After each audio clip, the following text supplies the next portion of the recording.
നമ്മുടെ തെരഞ്ഞെടുപ്പിൽ ഈ നിരോധനാജ്ഞ എന്നൊക്കെ പറഞ്ഞ് ഇന്നലെ ന്യൂസ് വന്നപ്പോഴേ ഇതെന്താണെന്ന് വിചാരിച്ചു. അങ്ങനത്തെ ഒരു വിഷയം മലപ്പുറം ജില്ലയിലൊന്നുമില്ലല്ലോ. വളരെ ശാന്തമായി തിരഞ്ഞെടുപ്പ് നടത്താവുന്ന സ്ഥിതിയാണ് കേരളത്തിൽ തന്നെ. അല്ലാത്ത വിഷയങ്ങളൊന്നുമില്ല. പിന്നെ അന്വേഷിച്ചപ്പോഴാണ് മനസ്സിലായത് അത് അത്ര വലിയ പ്രശ്നങ്ങളല്ല. അവർ അതിനെ അങ്ങനെ വിളിക്കുന്നു എന്നേ ഉള്ളൂ. യഥാർത്ഥത്തിൽ ഉള്ളത് പരസ്യപ്രചരണം പാടില്ല എന്നുള്ളതേ ഉള്ളൂ. അപ്പോൾ അതുകൊണ്ട് കളക്ടറേറ്റൊക്കെ സംസാരിച്ചു, ബാക്കി അധികൃതരായിട്ടൊക്കെ സംസാരിച്ചു. അപ്പോൾ പൊതുയോഗം, മൈക്ക് പ്രചരണം, അതുപോലെ തന്നെ സാധാരണ നമ്മൾ പറയുന്ന തരത്തിൽപ്പെട്ട ബാക്കി കാര്യങ്ങളൊന്നും ഉണ്ടാവാൻ പാടില്ല പരസ്യപ്രചരണ ഐറ്റത്തിൽപ്പെട്ട. അല്ലാതെ തെരഞ്ഞെടുപ്പിൽ നിശബ്ദ പ്രചരണം നടത്തുന്നതിനോ ഹൗസ് ക്യാമ്പയിനോ അതിനൊന്നും യാതൊരു കുഴപ്പമില്ല എന്ന് അവർ പിന്നീടത് വിശദീകരിച്ചിട്ടുണ്ട്. അതുകൊണ്ട് ആ വിഷയം ഇപ്പോൾ നിലനിൽക്കില്ല. ആളുകളൊക്കെ ആത്മവിശ്വാസത്തോടു കൂടി വോട്ട് ചെയ്യും. കേരളം വളരെ പ്രബുദ്ധമായ ഒരു സ്റ്റേറ്റാണ്. അതുകൊണ്ട് ചിന്തിച്ച് വോട്ട് ചെയ്യാൻ കഴിയുന്ന ആളുകളാണ് കേരളത്തിൽ ഉള്ളത്. തെരഞ്ഞെടുപ്പിൽ ഒരു സംശയവും വേണ്ട. UDF കേരളത്തിൽ ഈ പ്രാവശ്യം മുഴുവൻ സീറ്റുകളും വിജയിക്കും. ഇടതുപക്ഷം പറയുന്നത് തന്നെ അവരിൽ നിന്ന് തന്നെ വന്നുപോയതാണ്. ചിഹ്നം കാക്കാൻ അവരും രാജ്യം കാക്കാൻ കോൺഗ്രസും എന്ന നിലയിലേക്ക് ആളുകൾക്ക് മനസ്സിലായിട്ടുണ്ട്. അല്ലാതെ പാർലമെൻറ്റ് തിരഞ്ഞെടുപ്പിൽ വലിയ അത്ഭുതമൊന്നും വേറെ സംഭവിക്കാൻ പോകുന്നില്ല. കഴിഞ്ഞ പ്രാവശ്യം ഒരു സീറ്റ് കുറവ് ആണ് UDF. ഇത്തവണ അതും കൂടി ഉണ്ടാവും എന്നാണ് പൊതുവെ വിലയിരുത്തപ്പെടുന്നത്. നല്ല നിലയിലാണ് കാര്യങ്ങൾ പോകുന്നത്. പൊന്നാനിയൊക്കെ വലിയ വോട്ട് ഭൂരിപക്ഷത്തിന് വിജയിക്കും. അതുപോലെ കേരളത്തിലൊട്ടാകെ നല്ല വിജയം ഉണ്ടാവും. അത് പിന്നെ എല്ലാവർക്കും അറിയുന്ന കാര്യമാണ്. നിങ്ങളൊക്കെ സർവേ നടത്തിയ കാര്യമാണ്. ഞാൻ അതേക്കുറിച്ച് കൂടുതൽ പറയുന്നില്ല. അതിൻ്റെ കാരണം എന്ന് പറയുന്നത് ഒന്ന് പോയിൻ്റ് ഔട്ട് ചെയ്യുക. അതായത് അതിൻ്റെ കാരണം എന്ന് പറയുന്നത് ഇടതുപക്ഷമാകെ കുറഞ്ഞ സീറ്റിലേ മത്സരിക്കുന്നുള്ളൂ ഇന്ത്യ രാജ്യത്ത്. എണ്ണം ഞാൻ പറയുന്നില്ല, അത്ര കുറവാണ്.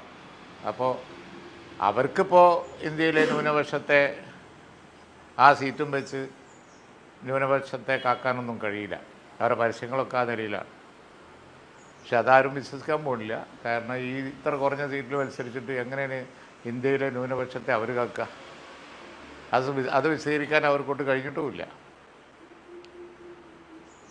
എല്ലാ പ്രശ്നങ്ങൾക്കും പരിഹാരം ആവണം എന്നുണ്ടെങ്കിൽ കോൺഗ്രസ് കൂടുതൽ സീറ്റ് നേടണം. കാണാനില്ല. അതുകൊണ്ട് രാഷ്ട്രീയ നിരീക്ഷകന്മാർ മുഴുവൻ വിശ്വസിക്കുന്നത് ഇന്ത്യ മുന്നണി അധികാരത്തിൽ വരും എന്നാണ്. ആ കാര്യത്തിൽ പ്രബലമായ ഒപ്പീനിയൻ. ഇനി പല പേസിലായിട്ടാണ് തിരഞ്ഞെടുപ്പ്. അവസാനത്തെ തിരഞ്ഞെടുപ്പൊക്കെ ആകുമ്പോഴേക്ക് കഴിഞ്ഞ വാജ്പേയി ഗവൺമെൻറ്റിൻ്റെ കാലത്ത് ഉണ്ടായ അതേപോലെ ഇരിക്കും. അന്ന് BJP ഉറപ്പിച്ച് പറഞ്ഞു അവരാണ് വരിക.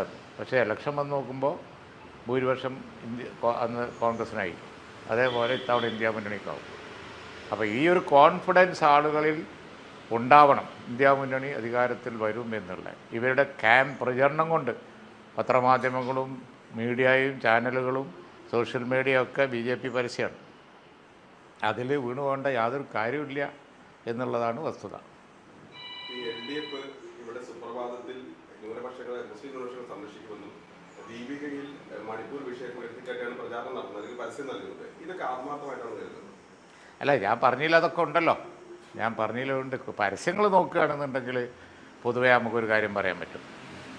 പരസ്യം നമ്മൾ നോക്കുകയാണെന്നുണ്ടെങ്കിൽ തന്നെ നിലപാടിലെ സത്യസന്ധത വ്യക്തമാവും. പരസ്യങ്ങളിൽ കോൺഗ്രസ് ജനകീയ പ്രശ്നങ്ങൾ ഉയർത്തിപ്പിടിക്കുന്നു, മതേതരത്വം പ്രവർത്തിച്ച് കാണിച്ചു കൊടുക്കുന്നു. അതാണ് കോൺഗ്രസ് ചെയ്യുന്നത്. പ്രവർത്തിച്ച് കാണിച്ചു കൊടുക്കുന്നു എന്ന് ഞാൻ പറയാൻ കാരണം പൗരത്വം കോൺഗ്രസ് നടപ്പിലാക്കിയിട്ടില്ലല്ലോ അവർക്ക് ഭരണം കിട്ടിയപ്പോൾ. അതുതന്നെയാണ് അവരെ വിശ്വസിക്കാം എന്നുള്ളതിൻ്റെ ഏറ്റവും വലിയ തെളിവ് ആ കാര്യത്തിൽ.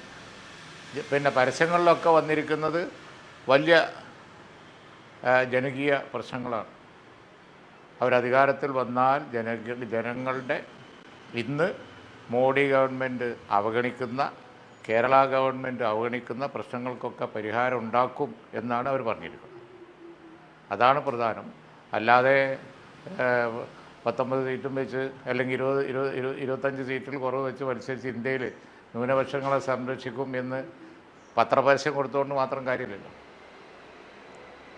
ന്യൂനപക്ഷങ്ങളുമായി ബന്ധപ്പെട്ട് മുഖ്യമന്ത്രി തന്നെ പറഞ്ഞിരുന്നത് അത് ഏതെങ്കിലും ഒരു പാർട്ടിയോ ആരെങ്കിലും അല്ല ന്യൂനപക്ഷങ്ങളെ സംരക്ഷിക്കുന്നത്, അത് എല്ലാവരും കൂടി ചെയ്യേണ്ടതാണ്, അത് മുസ്ലിം ലീഗിൻ്റെയോ അല്ലെങ്കിൽ മറ്റാരുടെയും ഒരു കുത്തകയല്ല എന്നുള്ള നിലയ്ക്കാണ് പറഞ്ഞിരുന്നത്. ഏതാരും പറഞ്ഞില്ലല്ലോ.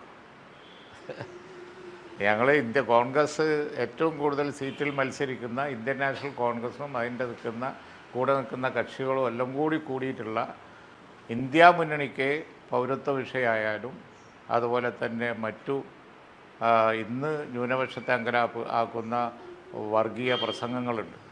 BJP അതാ ചെയ്തുകൊണ്ടിരിക്കുന്നത്. ജനകീയ പ്രശ്നങ്ങൾ ഒന്നും പറയുന്നില്ല, വർഗീയത മാത്രം, തീ തുപ്പുന്ന വർഗീയത മാത്രം പറഞ്ഞ് വോട്ട് പിടിക്കുന്നു.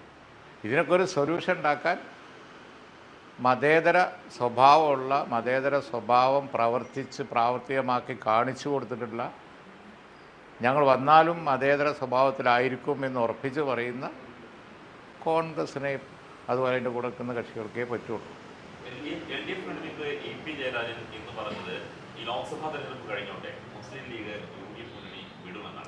ചർച്ച ചെയ്യേണ്ട സമയം പിന്നെ അതാ ഇപ്പോൾ നമ്മൾ ഈ ഇലക്ഷൻ്റെ മുഹൂർത്തത്തിൽ നമുക്ക് തെരഞ്ഞെടുപ്പ് ചർച്ച ചെയ്യാം. കോൺഗ്രസ് സ്ഥാനാർത്ഥിയെ പിൻവലിച്ച് പത്രികയൊക്കെ തള്ളിപ്പോയി ഇപ്പൊ തന്നെ BJPയിലേക്ക് പോയിക്കൊണ്ടിരിക്കുകയാണ്. ഈ കോൺഗ്രസിനെ എങ്ങനെയാണ്? അതൊക്കെ വെറുതെ നടക്കുന്ന പ്രചരണമാണ്, അതൊന്നും ശരിയല്ല. രാജസ്ഥാനിലെ കാര്യമാണ് ഞാൻ പറഞ്ഞത്. അധികാരത്തിൽ വന്ന സംസ്ഥാനത്ത് ഒരു മന്ത്രി മത്സരിച്ചിട്ട് വിജയിപ്പിക്കാൻ അവർക്ക് കഴിഞ്ഞിട്ടില്ല. ഉത്തരേന്ത്യയിലൊക്കെ ഉണ്ടാകാൻ പോകുന്നത് വലിയ പിന്നെ ഇന്ത്യ മുന്നണി അനുകൂല തരംഗമാണ്. ബീഹാറിലും വൻ തരംഗമുണ്ട്. ബീഹാറിൽ നിതീഷ് കുമാർ അങ്ങോട്ടും ഇങ്ങോട്ടും മാറി ക്രെഡിബിലിറ്റിയൊക്കെ നഷ്ടപ്പെട്ട അവസ്ഥയിലാണ്. അവിടെ ലാലുവിൻ്റെയും കോൺഗ്രസിൻ്റെയൊക്കെ മുന്നണി വലിയ വിജയം നേടും. വലിയ ഭൂരിപക്ഷത്തിൽ വിജയിക്കുമെന്ന്. എന്നാൽ കഴിഞ്ഞ കുറച്ച് ദിവസങ്ങളായിട്ട് സോഷ്യൽ മീഡിയ വഴി സംസ്ഥയുടെ പേരിൽ വലിയ രീതിയിലുള്ള പ്രചാരണം ആ മേഖലയിൽ നടക്കുന്നുണ്ട്. അത് ഏത് കാരണം ഇടതുപക്ഷം പറയുന്നു അവർ വലിയ കോൺഫിഡൻസിലാണ്, കാരണം ഇത്രയും പ്രചാരണങ്ങളൊക്കെ അവർക്ക് മുതൽക്കൂട്ടാകുമെന്ന രീതിയിൽ. അവിടെ പൊന്നാനിയിൽ ഒറ്റ കാര്യം, 1 ലക്ഷത്തിൻ്റെ മുകളിലാണോ 1.5 ലക്ഷമാണോ ഭൂരിപക്ഷത്തെ നോക്കേണ്ടതുള്ളൂ. വേറെ ചർച്ചകൾക്കൊന്നും അവിടെ ഒരു പ്രസക്തി ഇല്ലാതെ എനിക്കും അറിയാം, നിങ്ങൾക്കും അറിയാം. പിന്നെ നമ്മൾ വെറുതെ എന്തിനാ ഇതൊക്കെ പറഞ്ഞുകൊണ്ടിരിക്കുന്നത്? അവിടെയൊക്കെ വമ്പൻ ഭൂരിപക്ഷത്തിനാണ് UDF ജയിക്കാൻ പോകുന്നത്. അല്ല, അതായത് ആ വിഷയമൊക്കെ ഇലക്ഷൻ്റെ 2 ദിവസം മുമ്പ് തന്നെ ബന്ധപ്പെട്ട സംഘടനകളൊക്കെ തന്നെ വിരാമിട്ടിട്ടുണ്ട്. നമുക്ക് പിന്നെ ഇനി ചർച്ച ചെയ്യേണ്ട കാര്യം എന്താ? അപ്പോൾ അതുകൊണ്ട് പൊന്നാനിയിലെ ഭൂരിപക്ഷം എത്ര നിങ്ങൾ കാത്തിരുന്നാൽ മതി. മലപ്പുറത്തും പൊന്നാനിയും റെക്കോർഡ് ഭൂരിപക്ഷം ഉണ്ടാവും. അതിൻ്റെ മുമ്പിൽ വേറെ ഒന്നും പ്രസക്തിയില്ലല്ലോ. കാരണം ഇതൊക്കെ ബന്ധപ്പെട്ട സംഘടനകൾ തന്നെ ഇപ്പോൾ ഇതിലൊക്കെ അഭിപ്രായം പറയേണ്ട സംഘടനകൾ സമസ്ത ലീഗാണി ലീഗ് തക്ക സമയത്ത് ആധികാരികമായി അവർ പറഞ്ഞ അഭിപ്രായങ്ങളാണ് ഫൈനൽ. തങ്ങൾ പറഞ്ഞല്ലോ, സാദിഖ് അലി ശിഹാബ് തങ്ങൾ വളരെ വൈകാരികമായിട്ടാണ് പറഞ്ഞത് അത് സമസ്തയും ലീഗുമായിട്ടുള്ള ബന്ധത്തെക്കുറിച്ച്. അതൊരു പരമ്പരാഗതമായി രാജ്യത്ത് വലിയ മാറ്റങ്ങളുണ്ടാക്കിയ ഒരു ബന്ധമാണ്. അതിന് അതാത് സമയത്ത് വരുന്ന കാര്യങ്ങളൊക്കെ പറഞ്ഞിട്ട് ഓറലേൽപ്പിക്കാനൊന്നും ആര് വിചാരിച്ചാലും നടക്കാൻ പോകുന്നില്ല. അപ്പോൾ മനസ്സിലായില്ലേ? ഞങ്ങൾക്ക് അധികാരവും ഇല്ല, ഞങ്ങൾക്ക് പവറും ഇല്ല, ഞങ്ങൾക്കൊന്നുമില്ല. എന്നിട്ടിപ്പോൾ അവസാനം എന്താ ഉണ്ടായത്? ഞങ്ങളൊന്നാണ് എന്നുള്ളത് വന്നല്ലോ. അപ്പോൾ അതുകൊണ്ട് ഇതൊക്കെ ഇതൊരു പാഴ്വേലയാണ്. സമസ്തയും ലീഗിനെയൊക്കെ തെറ്റിക്കാനൊക്കെ നോക്കുന്ന ഒരു പാഴ്വേലയാണ്. ഇപ്പോൾ അവരെന്നെ പറഞ്ഞല്ലോ, പല രാഷ്ട്രീയക്കാരും പല ആളുകളൊക്കെ ഉണ്ടാവും, അവർക്ക് അവരുടെ രാഷ്ട്രീയം ഉണ്ട്, അത് വേറെ കാര്യം. അതിലൊന്നും ഞങ്ങൾ ഇടപെടാറില്ല. ആ ബന്ധം എന്ന് പറഞ്ഞത് നാടിൻ്റെ നന്മക്ക്, സമൂഹത്തിൻ്റെ നന്മക്ക് വേണ്ടി മാത്രമുണ്ട്. എത്ര രംഗത്താണ് അതൊക്കെ വികസിച്ച് പന്തലിച്ച് നിൽക്കുന്നത്. മത, സാമൂഹിക, സാംസ്കാരിക, വിദ്യാഭ്യാസ രംഗത്ത് പട്ടിക്കാട് എഞ്ചിനീയറിംഗ് കോളേജോ കണ്ടില്ലേ, സമൂഹത്തിലുണ്ടാക്കിയ പരിവർത്തനം എത്രയാണ്.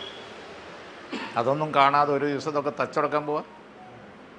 അതൊന്നും സംഭവിക്കില്ല ഈ നാട്ടിൽ. ഈ വാർത്താ സമ്മേളനമൊന്നും നടത്താതെ ഒരു പ്രസ് റിലീസും സോഷ്യൽ മീഡിയ വഴിയാണ് ഇത് പറയുന്നത്. ഇന്ന ആളിന്റെ നേതാവ് എന്ന രീതിയിൽ ആരും ഇതുവരെ വന്നിട്ടില്ല. അപ്പൊ അതിന് പിന്നിൽ LDF-ന്റെ ഏതെങ്കിലും തരത്തിലുള്ള ഒരു തന്ത്രം ഉണ്ടായിരിക്കും?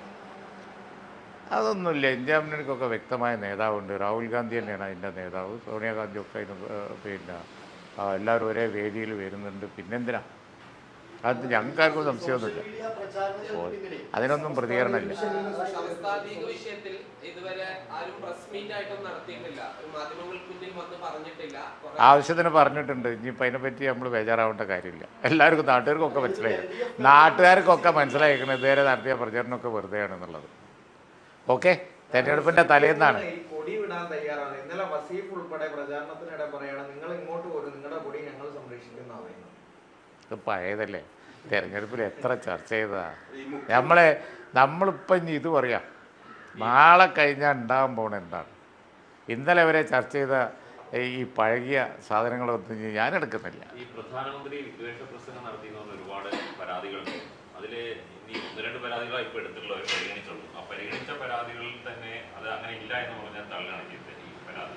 പ്രധാനമന്ത്രി നടത്തിയ വിദ്വേഷ പ്രസംഗത്തിൽ പരാതി ഇലക്ഷൻ കമ്മീഷൻ ഗൗരവത്തിൽ കാണണം. അതിൽ ഒരു തീരുമാനം ഉണ്ടാവണം. വർഗീയത പച്ചക്ക് പറഞ്ഞാൽ ആരാണെങ്കിലും ഇന്ത്യൻ ജനാധിപത്യത്തിൽ അത് സംരക്ഷിക്കപ്പെടൂല എന്ന് ലോകത്തെ ബോധ്യപ്പെടുത്തേണ്ട ഉത്തരവാദിത്വം നമുക്കുണ്ട്. അതുകൊണ്ട് ഇലക്ഷൻ കമ്മീഷൻ അത് സമയത്തിന് അതിന് വേണ്ട പരിഹാരം കാണും എന്ന് തന്നെയാണ് ഞങ്ങൾ വിശ്വസിക്കുന്നത്. ആ പ്രസംഗം തികഞ്ഞ വർഗീയത അല്ലെങ്കിൽ പിന്നെ ഏതാ വർഗീയത? പക്ഷേ ഇത്രയധികം പരാതി പോയിട്ടും ഇലക്ഷൻ കമ്മീഷൻ അതിലൊരു പെട്ടെന്നൊരു നടപടി സ്വീകരിക്കാത്തത് അതിനേതെങ്കിലും തരത്തിലുള്ള രാഷ്ട്രീയമുണ്ട്? നോക്കാം. അല്ല, അത് നമുക്ക് കുറച്ചും കൂടി കാത്തിരിക്കാം. എന്താ ഉണ്ടാവുമെന്ന് നോക്കിയിട്ട് അതിനെ സംബന്ധിച്ച് എല്ലാ കക്ഷികളും ഇന്ത്യ മുന്നണിയൊക്കെ ആലോചിച്ച് സംയുക്തമായി അഭിപ്രായം പറയാം. മുൻകൂട്ടി ഞാനായിട്ടൊരു അഭിപ്രായം പറയുന്നില്ല. ഇനി മതി. സമസ്ത ആ ഡൗട്ട് നിങ്ങൾക്ക് തീരൂല എന്നുള്ളത് എനിക്കറിയാം. അത് തീർത്തു തരേണ്ട ഉത്തരവാദിത്തം എനിക്ക് ഏറ്റെടുക്കാൻ കഴിയില്ല. നാട്ടുകാർക്ക് തീർന്നിട്ടുണ്ട്. അവരത് സംബന്ധിച്ച് രംഗത്ത് വന്നിട്ടുമുണ്ട്. ബന്ധപ്പെട്ട സംഘടനയിലെ ആളുകളൊക്കെ ഞങ്ങൾക്ക് വേണ്ടി കാര്യമായി വർക്ക് ചെയ്തുകൊണ്ടിരിക്കുകയാണ്. അന്വേഷിച്ചാൽ അറിയാം. നിങ്ങൾക്ക് ഡൗട്ട് തീർന്നിട്ടില്ല, അത് നിങ്ങളെ പ്രശ്നമാണ്, എൻ്റെ പ്രശ്നമല്ല. ഓക്കെ, മതി.